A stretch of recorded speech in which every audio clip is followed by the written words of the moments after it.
como eu me propus a seguir algumas coisas, e esse tema de paz é espinhoso. A gente podia dizer que no mundo moderno hoje tem uma relativa paz, não tem? A gente vive em paz. Vamos supor primeiro, vamos fazer o critério. O que é paz para cada um? O que é paz para vocês? Alguém sabe me dizer o que é paz? O que é estar em paz? É o oposto de guerra, pode ser. Se a gente for pensar em termos mundiais, em termos globais, a gente vive um período de relativa paz. Tá certo que tem uma invasãozinha aqui, uma outra lá, e os políticos não deixam a gente em paz. Ninguém deixa a gente em paz. Todo mundo quer saber de meter a mão na sua paz. A televisão não nos deixa em paz. Se você vai assistir o jornal de manhã, de tarde, de noite, você vai ver as mesmas notícias. E eles sempre começam por aquilo que aparentemente dá mais ibope. O que é? Todo o oposto da paz. Quando você assiste os jornais, você pura e simplesmente não consegue ter uma vibração satisfatória, porque depois de assistir aquilo, é capaz da televisão começar a pingar sangue. Você lembra antigamente aqueles jornaizinhos que eram sensacionalistas, que chegava, o pessoal falava, nossa, esse jornal pinga sangue. Hoje não existe mais isso, todos são. Se você vai ver as notícias, elas são particularmente cruéis com todos nós. Cada coisa que você lê, traz para cada pessoa um pouco do sofrimento que é espalhado pela humanidade como um todo. Eu lembro antigamente, como eu sou do antigamente, eu só tenho os exemplos do antigamente, e eu não posso, tem colegas que falam que eu sou o contador de causos, eu não posso decepcionar, porque eu sempre tenho que ter um causo, e quando não tenho um causo, perdi a minha paz, porque eu vou chegar aqui e falar, que causo eu vou contar? Ih, acabou os causos. Então, antigamente, eu lembro muito que, aqui no Brasil, o pessoal seguia até aquele concurso de Miss Brasil, né? Miss Brasil, que depois ia no Miss Universo, não sei o que lá. E hoje ninguém liga a mínima para isso, porque isso não dá ibope, não faz coisa nenhuma. Você só vê lá, quem interessa é quem está no meio dos manequins e outras coisas mais. E a mulherada tudo montada também, então nem tem mais graça esse negócio. Então, as coisas perderam um pouco aquilo que é a graça de ser. Antigamente tinha a Miss, e a pergunta que mais se fazia é, o que você acha da vida, né? O que você acha que... eu desejaria a paz mundial. É fácil conseguir a paz mundial? É um desejo que é fácil de concretizar? E a gente não costuma levar isso a sério, né? Mas no outro sábado, inclusive fazendo um parênteses aqui, eu pensei muito o que eu faria, porque infelizmente eu estou fazendo a palestra depois da Andréa Bien. E essa mulher, quando canta, e a gente fecha os olhos, ela leva a gente para a paz, né? Puta, ela começa a cantar aqui, você começa a elevar o pensamento, parece que você está entrando num plano superior de paz e de tranquilidade. Aí pensei, o que eu vou fazer? Eu vou tentar dar uma demonstração do oposto. Eu vou cantar para eles, vão ter exemplo de como é ruim o oposto do negócio. Eu falei, não, mas eles não merecem isso. Então eu não vou cantar, diga-se de passagem, vou deixar vocês em paz. Mas a Andréa Bien tem muito disso. Ela falou uma coisa que é muito interessante, que a gente não pensa. Quanto tempo a gente perde rezando pela paz mundial? A gente vê as coisas acontecerem, a gente entende que o universo conspira e que os políticos movimentam multidões e que fazem coisas que a gente não quer e que não gosta. Mas quanta gente para e reza pela paz mundial? E olha, o pensamento é uma coisa poderosa. E mesmo assim, a gente não faz isso. A gente não se dedica a esse tipo de coisa. Muito pelo contrário, a gente até tira sarro disso. É um comportamento estranhíssimo. A gente desdenha dessa capacidade e potencialidade da paz no mundo. Então eu resolvi não falar desse aspecto global das coisas. Porque eu não vou falar daquilo que eu não posso interferir. Eu posso interferir com o meu pensamento? Posso. Eu posso modificar as coisas? Posso. Mas eu, como ser humano, aqui nesse plano de expiação, eu não estou preparado para isso. Eu não tenho condições de fazer isso agora. Normalmente vocês me veem aqui, estou de camiseta branca, né? Padrão. Aquela camiseta padrão, polinho, que eu adoro. Falei, não, hoje eu vou diferente, eu vou de rosinha. Quero ver algum neguinho falar alguma coisa. Mas graças a Deus, meu cunhado malo aqui, ó, tá vendo? Aqui, ele veio também no rosa choque. Pô, eu nem falei nada. E o cara já sintonizou, falou, vamos junto. Vamos lá, meu irmão. Aí é que é. Entende como funcionam as coisas? Olha o que o pensamento pode. A gente pode coisas boas e pode coisas ruins. E a melhor coisa que eu faço agora é seguir o que eu marquei aqui, porque senão eu vou falar tanta coisa e no final não falo nada do que está nesse livrinho. Vamos lá. Eu peguei como referência o livro Fonte Viva, obviamente do Francisco Cândido Xavier, ditado pelo Espírito Emmanuel. E tem aqui um texto que eu fui buscar. Eu abri aqui aleatoriamente, achei 3 versões diferentes para esse tema. Então, resolvi pegar a que mais eu achava completa nesse sentido. Aqui diz, Pedro, capítulo 3, versículo 11. Busque a paz, siga-a. E ele diz, obviamente, que muita gente busca a paz, mas que pouquíssima gente consegue segui-la. Afinal de contas, o que ele quer dizer com isso? A gente deseja muitas coisas, tá? A definição de paz, como eu falei, é uma coisa difícil. Em geral, a gente coloca a oposição à guerra. Eu lembro até uma música do Rapa, que ele fala de uma maneira tão interessante que qual é a paz que eu não quero preservar para tentar ser feliz? Então, eles colocam em oposição, ou seja, eu posso ser feliz tendo paz? Ou eu tenho que abdicar de alguma coisa para que eu tenha esta paz? Qual é a felicidade que eu vou ter que deixar de lado? Aí vem a questão que a gente tem que discutir. Eu peço, eu quero coisas, mas o que eu quero? Tá, você pediu para Deus aquela companheira que você deseja. Caramba, eu sofri por aquilo. Eu sofri por amor. E aí não adianta eu falar do Rapa, porque o Rapa pega mais a juventude, né? Alguns mais novinhos que conhecem o Rapa. Tem seus fãs. Eu gosto. Vou ser sincero, eu sou velhinho, mas eu gosto. Mas eu lembro de outras coisas. Aí eu vou lembrar, por exemplo, Lupicínio Rodrigues, que talvez os jovens nem saibam quem foi, mas foi um compositor de primeira linha, e é bem mais velho que eu, diga-se de passagem, certo? Eu estou só comentando porque eu conheci, porque eu li. Eu não escutei, nem vi muitas coisas do Lupicínio, mas eu conheço as músicas dele até hoje.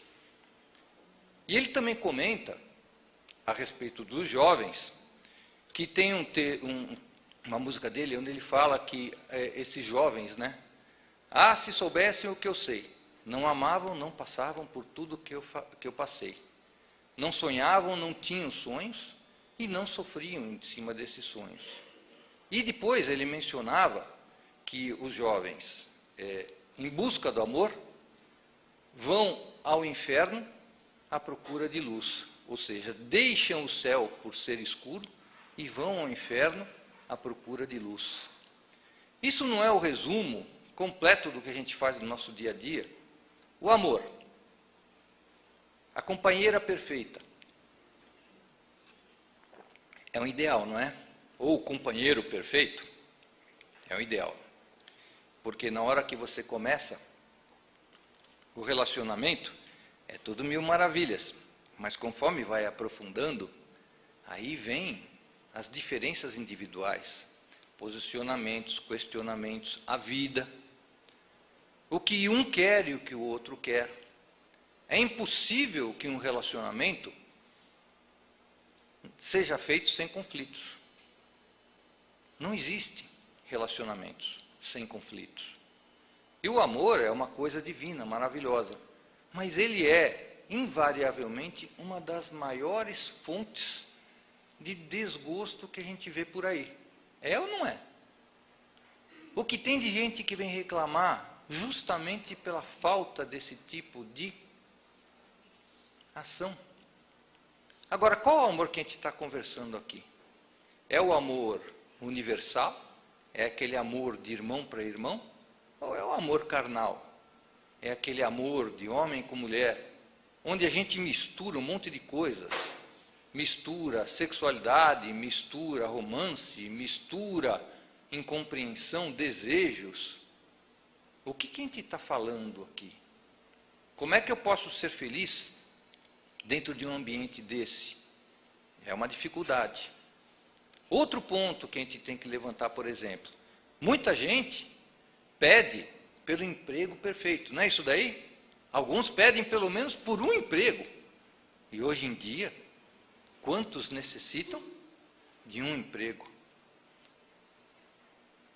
Mas tão logo conseguem esse emprego, começa. Aquilo que era perfeito, já não é mais perfeito. Aquilo que eu queria, já não é mais o que eu queria. Afinal, eu evoluí, eu cresci, eu quis aprender. Eu me preparei. Mas será que eu me preparei mesmo? Será que aquilo é? Para não dizer que eu não vou contar um caos. Eu vou contar um caos.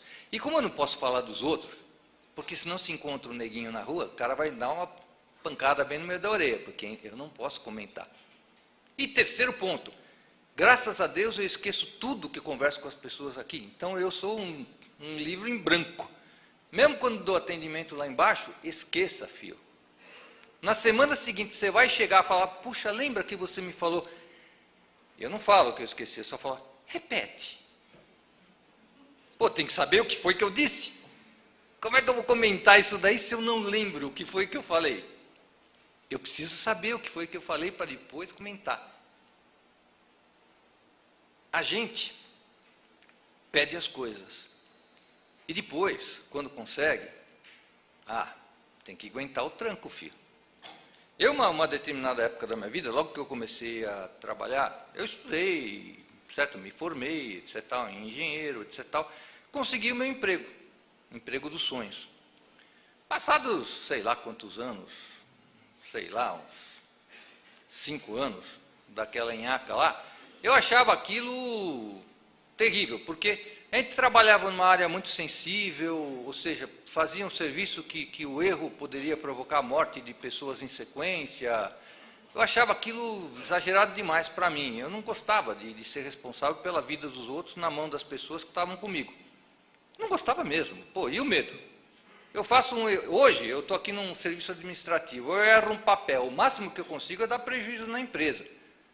O nosso não. Se eu errasse naquele projeto, naquele propósito que eu estava fazendo, no dia seguinte, quando o cara fosse executar, se ele não fosse perceber o que tinha sido feito de errado, ele matava 2, 3 na rua. Ou ele podia causar a morte de outras pessoas. Então era uma coisa pesada. Para mim, basicamente, eu olhava aquilo e falava para a minha mulher, bem, não aguenta isso daqui não, esse treco. E ainda, vocês conhecem o cara que é o que te incentiva nas besteiras? Aquele negócio que chega do teu lado, você... Isso não é para nós, cara. Isso daí não funciona assim. Você dá um ouvido para isso. Ouvido para o teu anjo da guarda que chega do teu lado e fala, se mantém em oração e fica quietinho, você não escuta. Você vira para o lado e fala, isso daí não é comigo, deixa quieto, não quero nem escutar. Aí ouvido para escutar besteira, nossa, todo mundo tem. E todo mundo segue o quê? Justamente. Não digo que foi besteira, mas imagina esta vida. Eu, que acordava 5h30, 5 horas da manhã, ia para o serviço, saía, graças a Deus, às 5 horas. Naquela época eu saía às 5. No final da minha carreira, acordava às 5h30 e voltava meia-noite para casa. Diferença básica.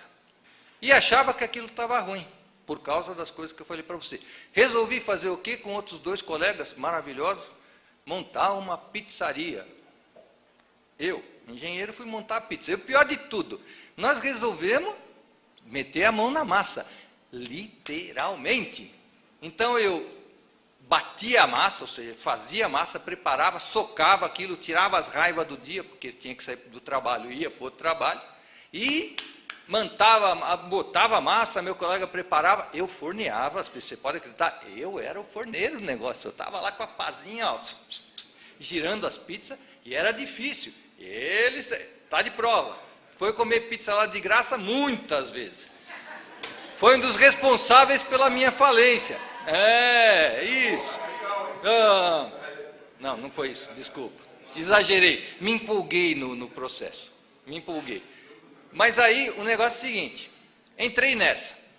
Olha o resumo da ópera. Acorda às 5 horas da manhã, vai para o serviço, sai às 5, anda pela cidade inteira, vai buscar o raio do carro, vai para a pizzaria, que era lá na Deputado Emílio Carlos, no Mirim. Eu morava na Vila Ema.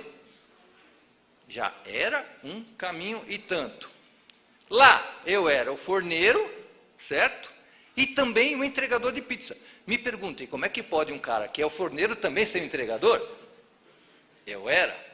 Cara, eu estava lá, naquela chuva do caramba, um cara no meio de uma quarta-feira me liga, às 10 horas da noite, eu quero uma pizza.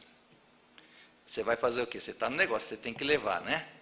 Então, filho, saía daquele forno quente, pegava meu carro, porque o entregador de pizza era muito caro, então a gente cortava custo do entregador, mas usava meu combustível e meu carro. Você vê como a gente raciocina bem quando a gente está fazendo as coisas. Certo? Olha que capacidade de raciocínio. Saía eu lá com o meu carro para entregar pizza no Mirim. Uma chuva, você saía com aquele treco, tomava um pé d'água, nem capa de chuva usava, porque não precisava. Quando eu chegava todo molhado, era só ficar 15 minutos na frente do forno que eu secava inteirinho de novo. O resultado disso é que foi 1 ano e meio só comendo pizza. Ah, e tem mais. Saía da pizzaria todo dia, meia-noite, chegava em casa, mais ou menos 1 hora da manhã, comia alguma coisinha, nem comia, porque comia pizza, só que no final já estava tão entojado na minha pizza que eu fiz questão de jogar fora a receita. Nunca mais eu vi a receita. Eu estou em busca do quê? Da minha felicidade, não é? Estou em busca, lembrando, eu estou lá porque eu estava procurando a minha paz. Então saía de lá meia-noite, chegava 1 hora da manhã em casa, dormia, levantava às 5. 1 às 5.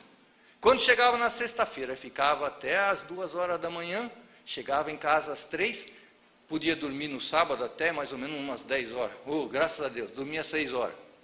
Levantava, começava a fazer alguma coisa para a mulher, tenho que picar mula para ir acender o forno, porque demorava para acender o forno, não sei o quê. Sábado, tinha que ficar até às 3 da manhã. Chegava, você fala, no domingo ele dormia.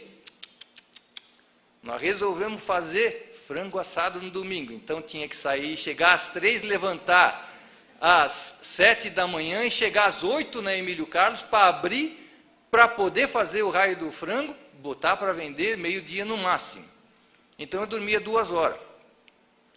Um ano e meio dessa vida produziu neste ser que vocês enxergam aqui, robusto, forte, perdi 10 quilos. Eu perdi 10 quilos só comendo pizza. Como é que pode o cara perder 10 quilos comendo pizza?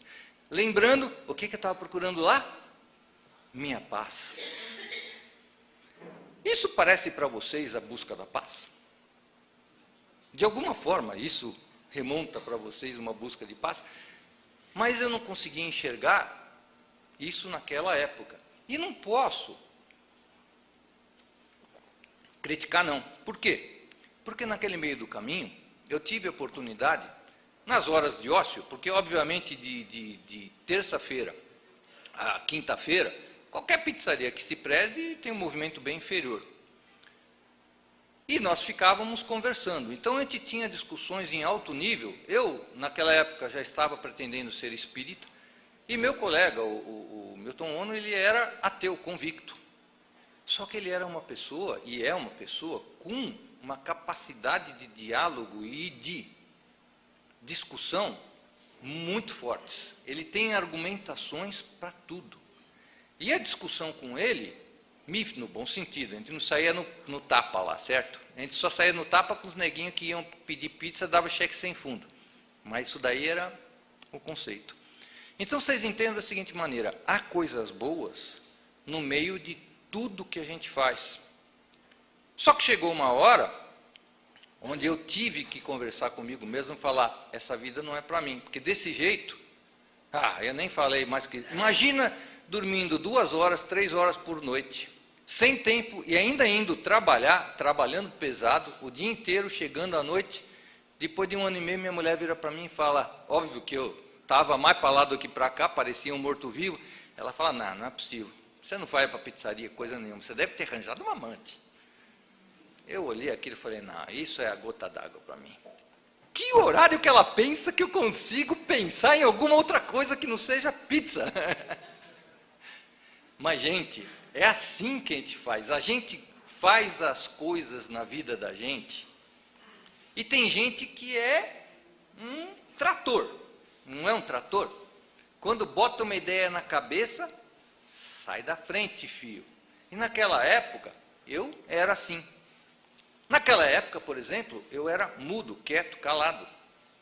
Aí vocês vão falar, impossível, você é mudo, quieto, calado? Não tem jeito, mas não é verdade. Eu ainda sou assim hoje em dia. Pessoalmente, eu sou um cara restrito, reservado. Eu não tenho acessibilidade muito fácil. Eu não consigo, assim, me manifestar efusivamente. Eu não me dou bem em festas, eu sou retraído.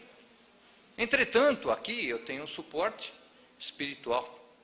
É diferente, tá?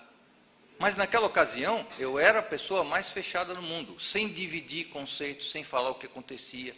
Então, eu era uma pessoa impenetrável.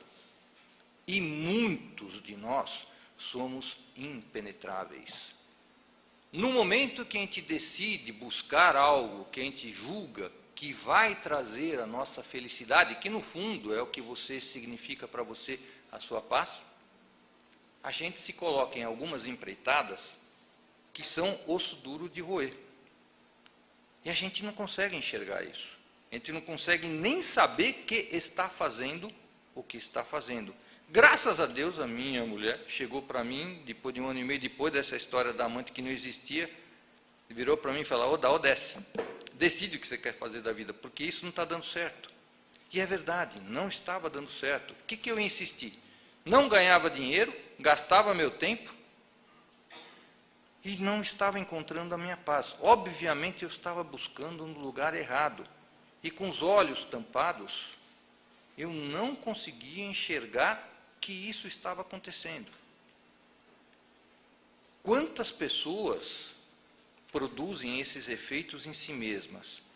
Seja qual for a área, seja qual for a atividade, seja qual for o motivo. Ao que parece, dá a impressão que o ser humano busca a paz através da guerra. Aliás, a gente só dá valorização, inclusive isso daí é uma coisa que a indústria cinematográfica tem muita culpa. Quando tem aqueles filmes de ação, quem é o melhor cara do filme? É o mocinho. Quem é o mocinho? É o cara que matou 350 mil pessoas com raios laser, com armas e não sei o que. Ele detonou metade da cidade, mas ele é o seu herói. Ele é aquele que vai te proteger. Ele é o cara que você vai seguir como mira e como modelo. E todo mundo acaba incutindo isso dentro de si. O que eu mais sou instado a buscar? Coisas materiais.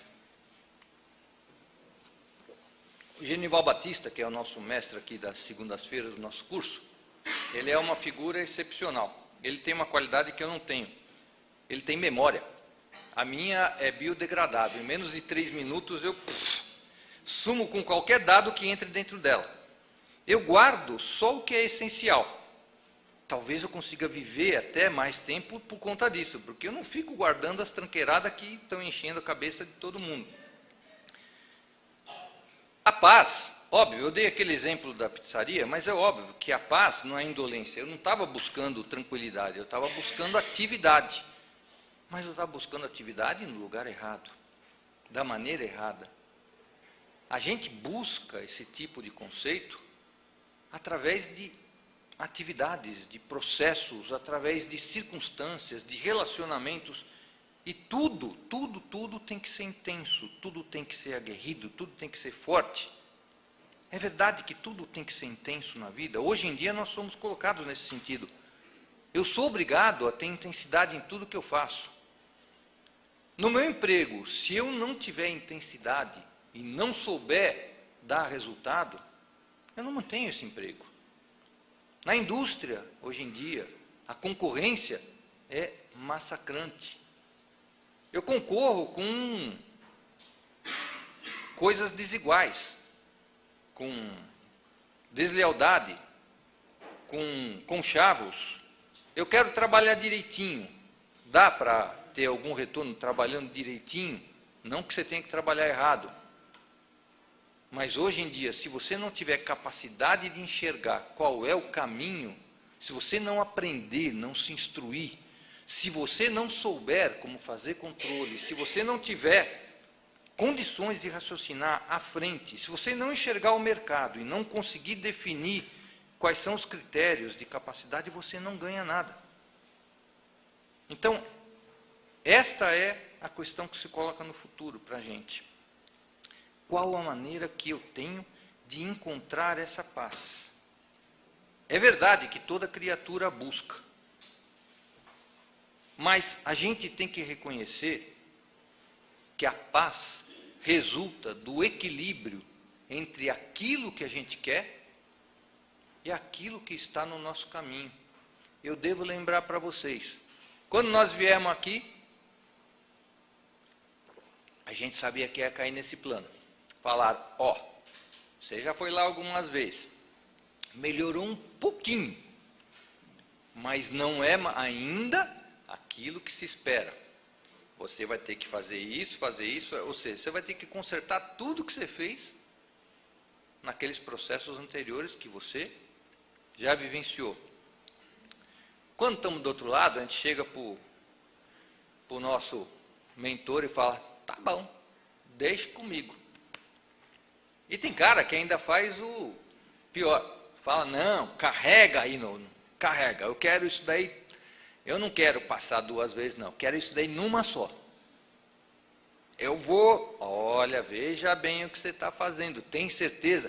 Não, eu estou aqui há tanto tempo, estou aprendendo, estou me instruindo, eu vou chegar lá e vou. Quando retorna, aí começa. Você é contraposto com a realidade. O mundo que hoje em dia te diz que você tem que ter tudo, eu tenho que ter o carro mais novo, eu tenho que trocar o carro mais novo depois de 1 ano por outro carro mais novo, eu tenho que ter o último modelo de celular, eu tenho que ter a última tecnologia. A mulherada, então, né, quando vê aquelas roupas, né, bonitas, como é que se controla na frente de uma vitrine? E os homens? Como é que controla aquele mau humor quando está na frente de uma vitrine com uma mulher? Vocês já viram isso daí? Já foram em shopping? Nossa, cara, é um embate. Eu, quando entro em shopping, eu fico tonto.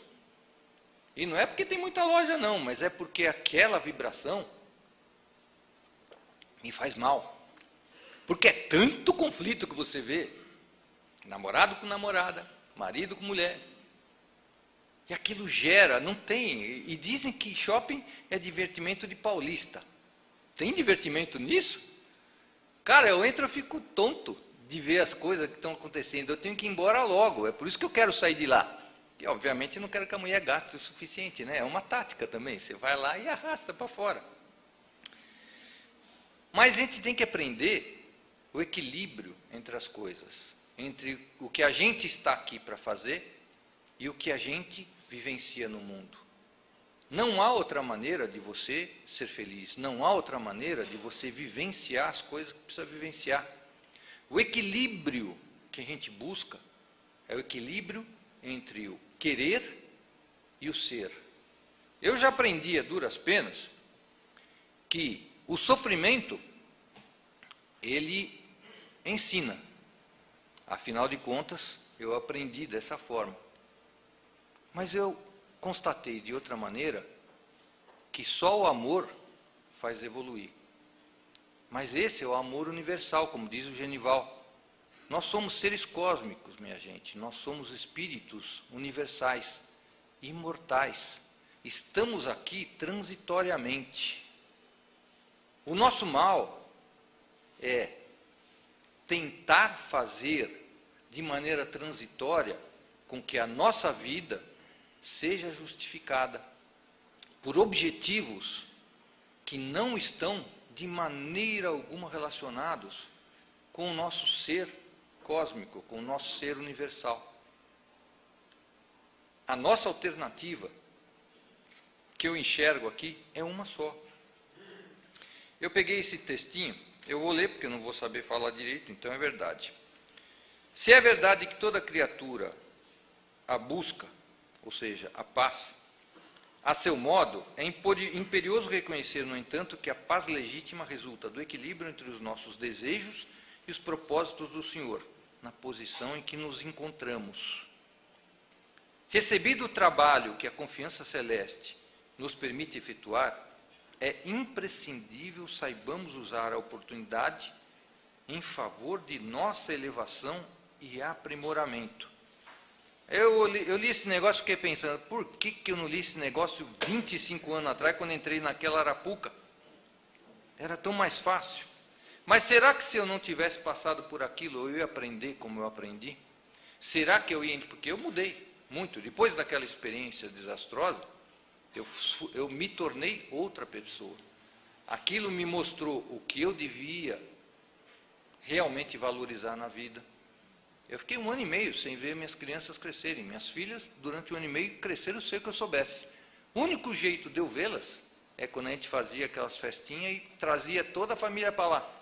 E eu, obviamente, custeava tudo aquilo, porque senão, como é que ia ser? Tá? Não vou fazer o pessoal que eu estou convidando, então, festinha de aniversário e outras coisas. Deixou de ser na Vila Ima, passou a ser lá no Imirim, na Emílio Carlos. Caramba, que vida lascada isso daí. Para ver minhas filhas, eu tinha que trazê-las até mim, porque eu não conseguia vê-las em casa. E literalmente 1 ano e meio eu perdi do crescimento delas. Se não fosse minha esposa me dizer o que estava acontecendo, eu nem ia saber. Eu até olhava e falava, nossa, essa é a Camila? Nossa, como cresceu, olha, fazia tempo que eu não via você, teu cabelo está encaracoladinho, que bonito. Raios, nasceu encaracolado, você esqueceu, cara pálida? Graças a Deus elas não conseguiram guardar isso daí com mágoa, com rancor. Pelo menos eu espero, né, filha? Que não tenha ocasionado. Então a vida é assim. A gente toma as atitudes e tem as consequências. Qual é a maneira que você tem para corrigir o caminho? Só uma. Colocando a palavra do mestre em ação. A gente não consegue tratar as coisas se não for com um conceito muito bem colocado do que é a vida material e do que é a vida espiritual. A gente não pode querer o que é material sendo espiritual, e não pode ser espiritual querendo material. Aí a solução o que é? Eu abro mão de tudo. Basicamente seria isso, que é o que se coloca. Não existe tranquilidade real sem Cristo em nós. Dentro de qualquer situação em que estejamos situados, a fórmula de integração na nossa alma com Jesus é invariável. Negue cada um a si mesmo, tome a sua cruz e siga-me. Porque se não fizer isso, ao invés de você ter paz, você vai ter renovada guerra. Agora, isso quer dizer o quê? Que eu vou pegar tudo que eu tenho, doar para os pobres. Tem gente que fez isso. Vocês vejam a história daqueles que a gente acompanha. Se a gente for lembrar na história recente, o Chico Xavier não tinha. Eu vi outro dia o quartinho dele, coitadinho, ele tinha um conjunto de... O que ele mais tinha, que ele usava na vida, o que era? Boina. Aquelas boininhas. Os bens do Chico eram as boinas que ele tinha. Várias, 10, 12 boininhas. Então ele colocava uma em cada ganchinho, ao lado daquela caminha rústica e paredinha. O armário dele era um treco desse daqui, dessa altura aqui. Toda a roupa dele estava lá dentro. Os bens do Chico. Aquilo. Agora, quantos de nós vamos viver felizes com isso? Chico era Chico. E outros exemplos pelo mundo afora são exemplos de pessoas que já atingiram um grau de maturidade espiritual que consegue discernir isso e tocar a vida para frente. Nós, obviamente, não estamos nessa condição. Nem se espera que estejamos agora. O que se espera é que a gente, através das experiências, aprenda a entender o que nos passa e relativizar as coisas. Aprenda a viver bem dentro de si próprio. Aprenda a viver bem dentro da tempestade. Aquilo que te cerca, com certeza, vai trazer momentos de inquietação, de angústia. Mas aprender a lidar com esses momentos nos transforma indelevelmente de seres materiais em seres espirituais. Vivenciar o furacão e ter tranquilidade para tocar a vida dentro dele é uma coisa que poucos conseguem seguir. E isso a gente nota ao entrar em contato com várias experiências que já aconteceram pelo mundo afora. E várias experiências que não são apenas dos seres encarnados. Porque a gente trata aqui dentro de várias pessoas e os processos mentais são graves. Agora, a gente que trata também com os irmãozinhos desencarnados, consegue ver o outro lado dessa história. O lado daqueles que não conseguiram controlar o seu perfil, que não conseguiram contornar os seus desejos, não conseguiram satisfazer as suas necessidades materiais e ficaram aferrados a isso. Quantos irmãos vêm aqui, depois de anos de sofrimento, e eu falo anos, no caso deles, às vezes é 100, 200, 300, casos de 1000 anos, única e exclusivamente aferrados numa ideia. É o que eu falo para o pessoal, você coloca uma ideia fixa na cabeça, aquela ideia se transforma no seu motor propulsor de vida. Você vive em torno daquele sonho, daquele ideal. Aquele sonho, aquele ideal se concretizou, você é 5 minutos feliz. Aquele sonho não se concretizou, você é o resto da sua vida infeliz. Está comprovado por uma pesquisa que todos os objetos materiais que você conquista produzem satisfação que pode ser medida. Eles criaram uma metodologia lá para medir esse negócio. Se ela é eficaz ou não, eu não sei. Mas ficou comprovado que a satisfação, por exemplo, de comprar um objeto novo, pode demorar de 5 minutos a meia hora. Máximo. Um carro novo pode demorar talvez um dia. Passa. A satisfação medida nas pessoas que trabalham no auxílio aos necessitados, em qualquer tipo de atividade, essa satisfação, ela se mantém e a energia é renovada a cada instante que você reproduz aquela experiência. O serviço de caridade só é compreendido por quem executa. É ou não é uma felicidade imensa? Quando vocês vão levar a roupa lá para os índios, como é que você fica, Felipe?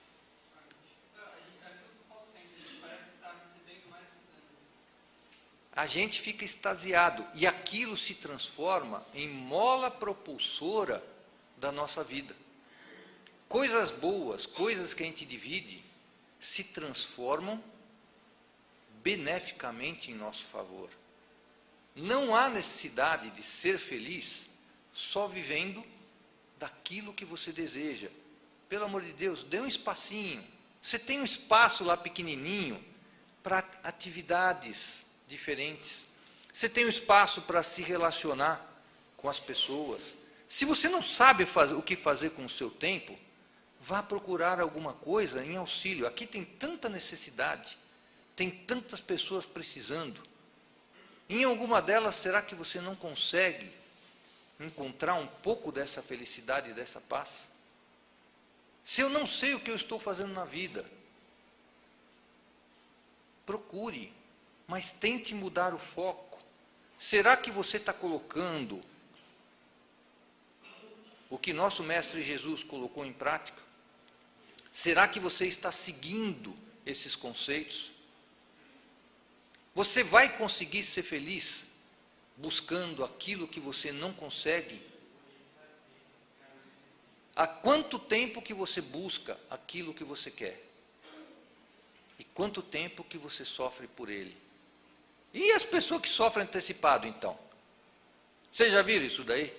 Neguinho que sofre antecipado? Uma coisa que acontece daqui a 3 meses, 1 mês.